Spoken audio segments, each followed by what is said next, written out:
రాజన్న సిరిసిల్ల జిల్లాలోని గిరిజన తండాల్లో పీఎం ధర్తీ ఆబా జనజాతీయ అభియాన్, జన్ భాగీదారీ అభియాన్ కార్యక్రమం నిర్వహించారు. ఈ సందర్భంగా గిరిజన ప్రజల జీవన ప్రమాణాలను మెరుగుపరచడమే ప్రభుత్వ లక్ష్యమని జిల్లా గిరిజన అభివృద్ధి అధికారి కె. సంగీత అన్నారు. గిరిజన ప్రాంతాల అభివృద్ధి కోసం కేంద్ర ప్రభుత్వం ఈ పథకాలు ప్రారంభించిందన్నారు. గిరిజన ప్రజల జీవన ప్రమాణాలను మెరుగుపరచడం, వారి సంక్షేమాన్ని పెంపొందించడం, వారిని సాధికారపరచడం ఈ పథకం ముఖ్య ఉద్దేశమని అన్నారు. గిరిజనులు ఈ పథకాలను సద్వినియోగం చేసుకోవాలని సూచించారు. దక్షిణ కాశీగా పేరొందిన ప్రముఖ పుణ్యక్షేత్రమైన వేములవాడ శ్రీ రాజరాజేశ్వర స్వామిని రాష్ట్ర ఎస్సీ, ఎస్టీ, మైనారిటీ, దివ్యాంగులు, ట్రాన్స్జెండర్స్, వయోవృద్ధుల సంక్షేమ శాఖ మంత్రి అడ్లూరి లక్ష్మణ్ కుమార్ దర్శించుకున్నారు. మంత్రికి ఆలయ అర్చకులు పూర్ణ కుంభ స్వాగతం పలికారు. ఆలయంలో కోడె మొక్కులు చెల్లించుకున్నారు. స్వామివారిని దర్శించుకుని ప్రత్యేక పూజలు నిర్వహించారు. ఆలయ అర్చకులు వేదోక్త ఆశీర్వచనం నిర్వహించారు. ఆయన వెంట ప్రభుత్వ విప్, వేములవాడ శాసనసభ్యులు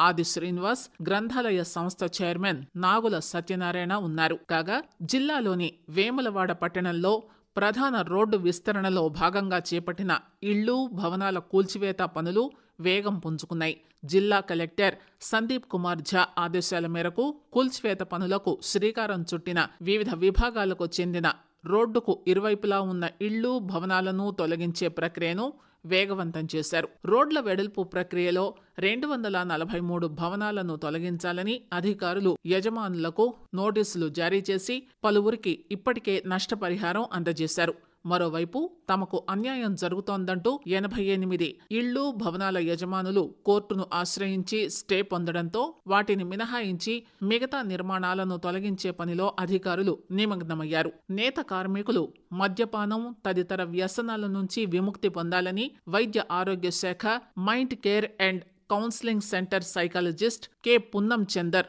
సూచించారు. సిరిసిల్ల పట్టణంలోని వార్డుల్లో మనోవికాస సదస్సులు నిర్వహిస్తున్నారు.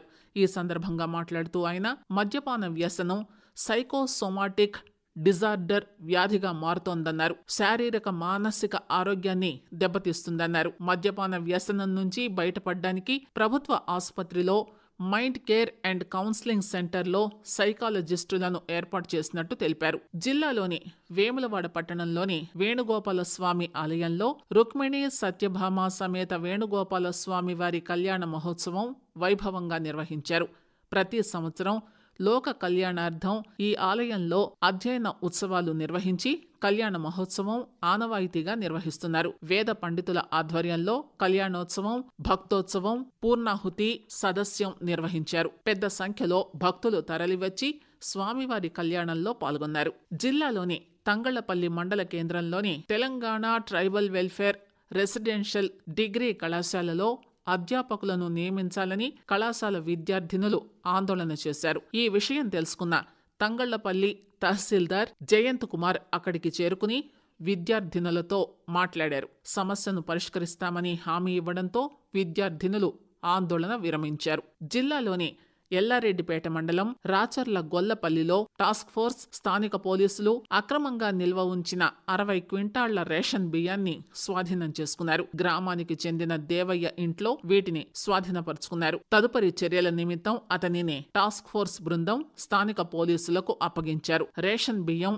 ప్రజలకు అందకుండా పక్కదారి పట్టించే వారిపై కఠిన చర్యలు తీసుకుంటామని పోలీస్ అధికారులు హెచ్చరించారు. దేశంలోనే సహకార రంగంలో ప్రసిద్ధిగాంచిన సిరిసిల్ల సహకార విద్యుత్ సరఫరా సంఘం మేనేజింగ్ డైరెక్టర్ గా రామ సుబ్బారెడ్డిని సెస్ పాలకవర్గం నియమించింది. ఇప్పటి వరకు సెస్ కార్యాలయంలో డిఈగా పనిచేస్తున్న రామసుబ్బారెడ్డికి అదనపు బాధ్యతలు అప్పగిస్తూ పాలకవర్గం నిర్ణయం తీసుకుంది. ఆయన్ను ఈ సందర్భంగా కార్యాలయం ఉద్యోగులు సన్మానించారు. సిరిసిల్ల పట్టణంలో ఆర్థిక అక్షరాస్యతపై రిజర్వ్ బ్యాంక్ ఆఫ్ ఇండియా ఆధ్వర్యంలో అవగాహన సదస్సు నిర్వహించారు. పట్టణంలో నిర్వహించిన ఈ కార్యక్రమానికి రిజర్వ్ బ్యాంక్ ఆఫ్ ఇండియా అధికారి సాయి తేజ్ రెడ్డి హాజరై పొదుపు నియమాలు, బ్యాంకింగ్, చిరిగిన నోట్లు, సైబర్ నేరాలు తదితర వాటిపై వివరించారు.